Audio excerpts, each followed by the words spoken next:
Hola, soc la Mercè. Tinc una botiga de dietètica a Molins de Rei, les coses bones. I avui us ensenyaré a fer un pa de pessic amb farina integral, farina de garrofa i plàtan.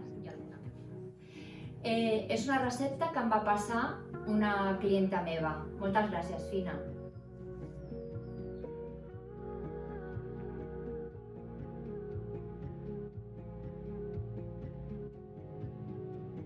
Per a aquesta recepta necessitarem 200 grams de farina integral, 100 grams de farina de garrofa, 100 grams de sucre, 3 ous, 4 cullerades de llet vegetal, 25 grams d'oli de coco, un plàtan, un sobre de llevat, un iogurt, trossets de xocolata i espècie de galeta de gengibre. Escalfem el forn a 180 per sobre i per baix i el posem 20 minutets 30, depèn del forn. Bé, doncs veureu que és una recepta que és superfàcil. Llavors, posarem primer els ous i el sucre. I aquí sí que ens mesclarem.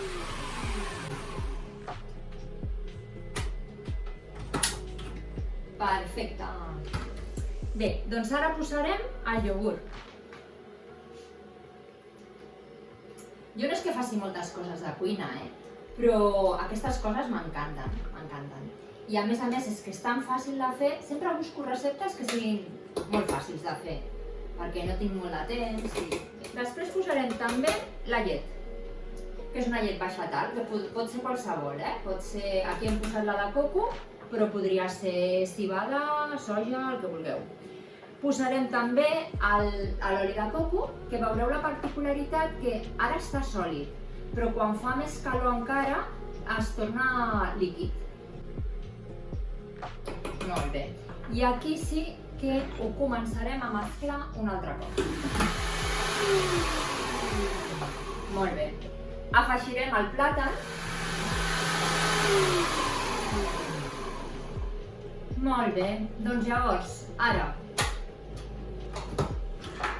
afegirem la farina integral, la farina d'algarroba, que mireu, és que és superxula, perquè és com si fos cacau, és de garrofa, i el llevat. I ara, al final sí que li podem afegir ja aquesta espècie que és de galetes de jengibre, que li dona un toc molt especial. El gustet aquell de la canyella amb el jengibre, boníssim, però si no us agrada podeu no posar-la, I jo poso una miqueta així, a ojo. Vinga, ja està. I tornem a mesclar un altre cop.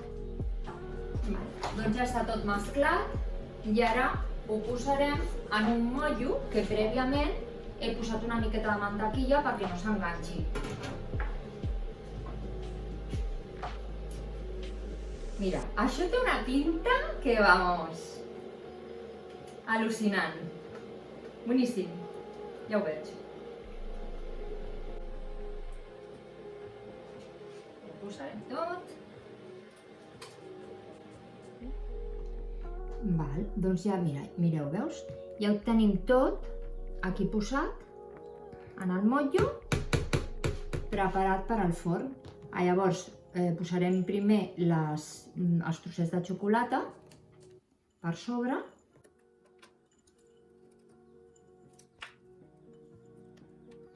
I vamos, no sé com quedarà, però si queda com sembla, aquesta ara quedarà boníssim.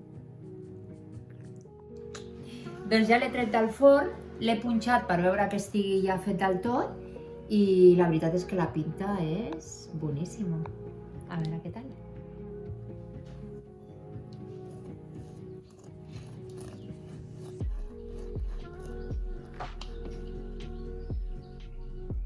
I aquest és el resultat del nostre pastís. Espero que us agradi.